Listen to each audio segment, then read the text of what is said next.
Hello dear students, welcome करता हूँ आप लोग अपने चैनल फिजिक्स पाठशाला में। ठीक है, हम लोग कर रहे थे यूनिट्स के बारे में, कौन कौन सी यूनिट्स में हम लोग को स्टडी करना है। ठीक, तो फर्स्ट मैंने बताया था फंडामेंटल यूनिट्स के बारे में। ठीक, ये फंडामेंटल यूनिट्स कौन है और ये की संख्या कितनी है, इनका सिंबल क्या होता है। तो अगर फंडामेंटल यूनिट्स की बात करें तो पहले मैंने बताया इसके बारे में कि फंडामेंटल यूनिट्स उस प्रकार के यूनिट्स को कहते हैं जो फंडामेंटल क्वांटिटी के रूप में एक्सप्रेस होती है और उसको एक्सप्रेस करती है, उसे फंडामेंटल यूनिट्स कहा जाता है।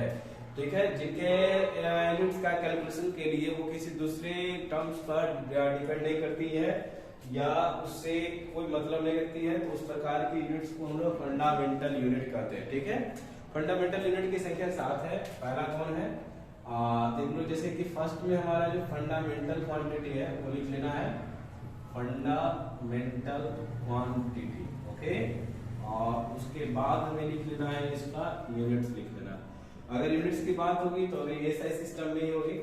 ठीक, उसके बारे में भी मैं आपको बता रहा हूँ यूनिट सिस्टम को कितने भागों में बांटा गया है। अगर इसमें फर्स्ट अगर मैं बात करूँ तो फर्स्ट हमारा है मास। मास का यूनिट क्या होता है, किलोग्राम। ओके, जिसे शॉर्ट हम लोग सिंबल में क्या लिखते हैं, केजी। ओके, नंबर 2 है हमारा, वो है लेंथ, और लेंथ का यूनिट होता है शॉर्ट में meter, small L. 3 time. Okay, time का second, S. Number 4 temperature. Temperature इसका ए से यूनिट होगा kelvin, K. Number 5 electric current. Electric current ampere, symbol A. Number 6 amount of substance. Amount of substance, that's a mole. Okay, symbol यही होगा इसका। और number 7 luminous intensity. Luminous intensity. Okay, luminous intensity का होगा candela और इसका symbol होगा CD। ठीक, अब यहाँ पर देखो इसकी संख्या कितनी है, इसकी संख्या है 7। ठीक, और ये 7 फंडामेंटल क्वांटिटी भी है। इन 7 फंडामेंटल क्वांटिटी का जो यूनिट होगा, एक्सप्रेस होगा, उसी यूनिट्स को फंडामेंटल यूनिट्स कहा जाता है।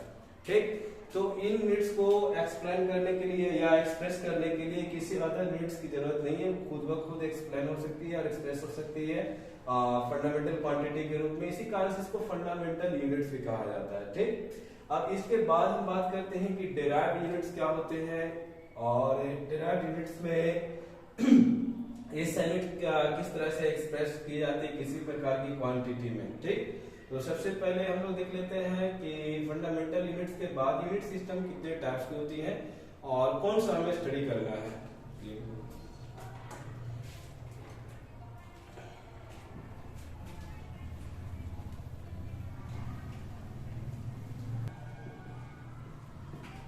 Derived units. अगर डेराइव्ड यूनिट्स की बात की जाए तो वैसे प्रकार के units, that types of the units which can express in the term of the derived quantity, derived physical quantity. वैसे यूनिट्स जो डेराइव्ड क्वांटिटी के रूप में एक्सप्रेस होते हो, उनके टर्म में एक्सप्रेस होते हैं, उसे डेराइव्ड यूनिट्स कहा जाता है। जैसे कि यहाँ पर एक आप जूम करो कि जैसे हमारे पास स्पीड है। ओके, तो स्पीड के बारे में अगर हम बात करें तो स्पीड का यूनिट क्या होगा। ठीक, तो सबसे पहले ये देखना है कि स्पीड का फॉर्मूला क्या होता है। Speed is equal to distance upon time. Okay, and the how does the speed dependent on another quantity. Here the speed is dependent on the distance traveled by an object and the time taken for the distance traveled. Okay, then after a speed, unit of a speed can be expressed as the unit of distance upon unit of time. Okay, here we know that the distance is nothing but the length of the path on which an object travel. Unit of the distance is meter, and the unit of the time is second. Okay, so we got the SI unit of the speed is meter per second. In symbols, it can be written as meter per second or meter second inverse. Okay, so here we get that speed, SI unit of the speed is dependent on the SI unit of the distance and SI unit of the time. So what we said that speed is a derived quantity and it gives the derived units. Okay, speed का जो unit निकलेगा वो ठीक उसी प्रकार से निकलेगा जिस तरह से स्पीड का फॉर्मुलेशन होता है या स्पीड का डेरिवेशन निकलता है। तो स्पीड जो है वो एक डिराइव्ड क्वांटिटी है, तो इसका जो यूनिट निकलेगा वो भी डिराइव्ड क्वांटिटी के रूप में ही होगा, डिराइव्ड यूनिट के रूप में ही होगा। यहाँ देखो मीटर पर सेकंड है, मीटर पर सेकंड, तो यहाँ मीटर जो है एक्चुअली में मीटर जो है वो डिस्टेंस का यूनिट हुआ और सेकंड जो हुआ वो टाइम का यूनिट हुआ। ठीक है, तो डिस्टेंस जो है किसी ऑब्जेक्ट के द्वारा अपने पथ पर तय की गई लंबाई होती है। ठीक, तो लंबाई जो है वो फंडामेंटल क्वांटिटी हुई, टाइम भी कौन सी फंडामेंटल क्वांटिटी हुई। तो ये भी कह सकते हैं कि वैसे प्रकार की यूनिट जो फंडामेंटल क्वांटिटी के रूप में डेराइव होती है। ठीक है, फंडामेंटल यूनिट्स के रूप में डेराइव निकलती एक्सप्रेस होती है, उसे हम लोग डेराइव यूनिट्स भी कहेंगे। ठीक, नेक्स्ट आते हैं जैसे कि स्पीड हो गया। स्पीड के बाद से मान लो हमारे पास एक्सेलरेशन को, जैसे आप सेकंड सपोज करो आप एक्सेलरेशन का यूनिट कैलकुलेट करना चाहते हो, तो एक्सेलरेशन का कैलकुलेट करने के लिए आपको क्या लिखना पड़ेगा, a is equal to delta v upon t। Okay, change in the velocity with the time. Okay, यहाँ देखोगे कि ये जो एक्सेलरेशन है वो वेलोसिटी एंड टाइम दोनों पर डिपेंडेंट है अपने एक्सप्लेनेशन के लिए, डेरिवेशन के लिए। ठीक, तो यहाँ पर अगर मैं बात करूं यूनिट ऑफ ए यानी unit of acceleration, so unit of v divide by unit of t यानी कि टाइम। आपको पता होगा कि वेलोसिटी का जो यूनिट होता है वो सेम स्पीड के यूनिट के बराबर होता है। ठीक, तो अगर यहाँ पर हम बात करें तो यूनिट ऑफ v ये हो जाएगा आपका क्या, मीटर पर second and unit of t so time, ये भी हो जाएगा क्या, सेकेंड। तो अगर मैं इसको नीचे लेकर आऊं तो ये हो जाएगा क्या, मीटर पर सेकेंड स्क्वायर। ओके, तो इसका जो ए से रेट बन गया वो क्या बन गया, मीटर पर सेकेंड स्क्वायर और metre square inverse, second square inverse. Okay, तो यहाँ पर जो है देखने से ये पता चल रहा है कि ये जो यूनिट जो निकल के आई एक्सेलरेशन की वो यूनिट v से और यूनिट t से निकल कर आई। तो उसी कारण से इसको जो है हम लोग क्या मानते हैं, इसको हम लोग सपोज करते हैं डिराइव्ड यूनिट के रूप में। ठीक, तो डिराइव्ड यूनिट के लिए सबसे जरूरी चीज क्या है कि हमें ये पता होना चाहिए कि उस डिराइव्ड क्वांटिटी में जो भी टर्म्स आ रहे हैं उसके यूनिट्स क्या है, उसके फॉर्मूले से आप निकाल सकते हो कि उसका यूनिट क्या होगा। एक और देखते हैं इसके बाद, जैसे देखो लीनियर मोमेंटम है हमारे पास, नंबर थर्ड में लीनियर मोमेंटम है, लीनियर मोमेंटम। ओके, अगर लीनियर मोमेंटम की अगर हम बात करें तो लीनियर मोमेंटम में p इज इक्वल टू होता है m into v, mass into velocity. Okay, तो अगर यूनिट ऑफ p अगर कैलकुलेट करते हो तो आपको यूनिट ऑफ m को मल्टीप्लाई करना पड़ेगा किसके साथ, यूनिट ऑफ v के साथ।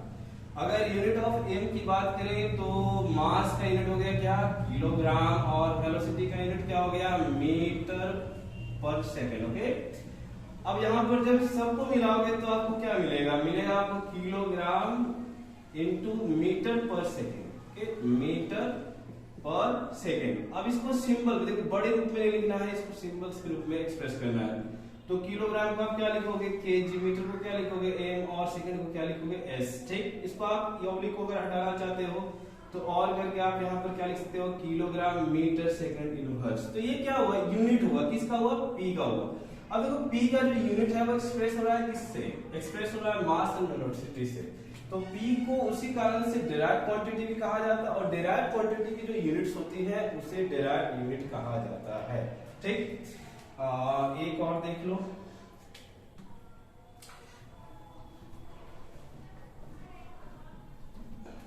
नेक्स्ट जैसे अभी लीनियर मोमेंटम या ठीक उसी प्रकार से आप एंगुलर मोमेंटम में भी जाओ। ठीक है, आइए डेरिवेशन पर चले जाओ। जैसे मान लो कि हमें यहाँ पर चाहिए क्या, हमें यूनिवर्सल ग्रेविटेशनल कांस्टेंट का, यूनिवर्सल ग्रेविटेशनल कांस्टेंट का यूनिट चाहिए। ओके, और इसे हम लोग कैपिटल जी में इसको करते हैं।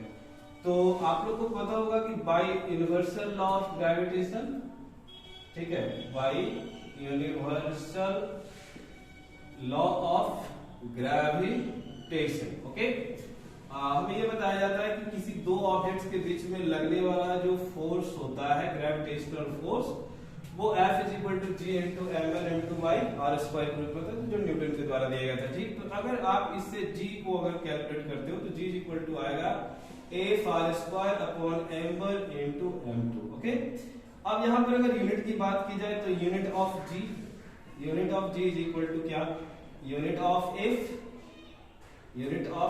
इंटू यूनिट ऑफ R का क्या कर लोगे, स्क्वायर कर लोगे। ओके, अब यहाँ पर नीचे देखो m1 भी क्या है, मास है, unit of m1 into unit of m2 करोगे। अगर फोर्स की बात करें तो फोर्स का यूनिट क्या होता है, न्यूटन, और ये r जो है वो डिस्टेंस होती है, तो डिस्टेंस का यूनिट क्या होगा, मीटर, स्क्वायर लगा हुआ था तो न्यूटन मीटर स्क्वायर, और नीचे देखो यूनिट ऑफ m1 भी मास है ऑब्जेक्ट का, तो ये जाएगा क्या, किलोग्राम, और m2 भी मास है तो मास का यूनिट क्या हो गया, किलोग्राम। ओके, अब इन सभी को अगर साथ में मिलाओ तो इन सभी को साथ में मिलाने से क्या बनेगा, ये मिलेगा हमें न्यूटन मीटर स्क्वायर पर किलोग्राम स्क्वायर। इसे सिंबल के रूप में अगर रिप्रेजेंट करें तो न्यूटन मीटर स्क्वायर पर किलोग्राम स्क्वायर। तो यहाँ पर ध्यान देना कि यहाँ जो F से जो डेरिवेशन निकला था यूनिवर्सल लॉ ऑफ ग्रेविटेशन के लिए F is equal to G into m1 into upon R square, उसे आप लोग ने G को कैलकुलेट किया, G is equal to F R square upon m1 m2, और ये G का जो एस यूनिट है वो F की यूनिट और R की यूनिट, m1 की यूनिट और m2 की यूनिट पर डिपेंड करता है, जिससे हम कैलकुलेट करते हैं तो हमें लास्ट में मिलता है कि G का जो एस यूनिट है वो newton metre square by KG square है।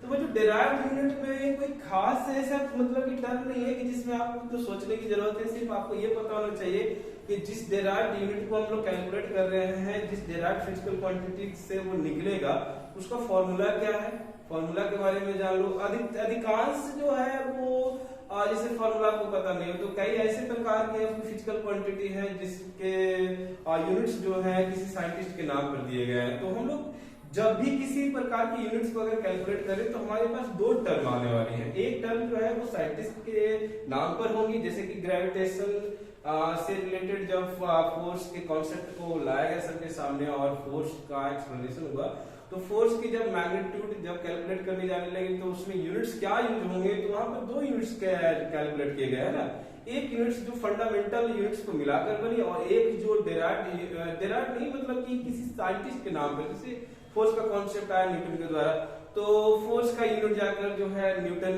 के नाम पर रख दिया गया कि फोर्स का एस यूनिट जो है वो न्यूटन होगा, और उसका जो फंडामेंटल यूनिट होगा वो होगा किलोग्राम मीटर पर सेकंड स्क्वायर होगा। ओके, तो यहाँ पर ये आपको कंफ्यूज ना करे, आपको ये कंफ्यूज नहीं होना है कि हाँ कौन सा यूनिट यूज करना है कौन सा यूनिट नहीं यूज करना है, ज्यादा करके आपको यूज करना है वैसे प्रकार के यूनिट्स का जो कि फंडामेंटल फॉर्म में होंगे, और आपको जो है अगर मान लो कि याद करने की बारी आती है कि जैसे आपको याद करना है तो आप याद करने के लिए जो है उस यूनिट में जो साइंटिस्ट का नाम दिया उसको आपको याद करना है। ओके, तो बच्चों आज तक हमारा ये जो था यूनिट्स का ये फंडामेंटल फॉर्म था, जिसमें हम लोगों ने फंडामेंटल यूनिट्स को देखा और डेराइव्ड यूनिट को देखा है, डेराइव्ड यूनिट को कैसे कैलकुलेट करते हैं, नंबर ऑफ फंडामेंटल यूनिट्स कितने हैं।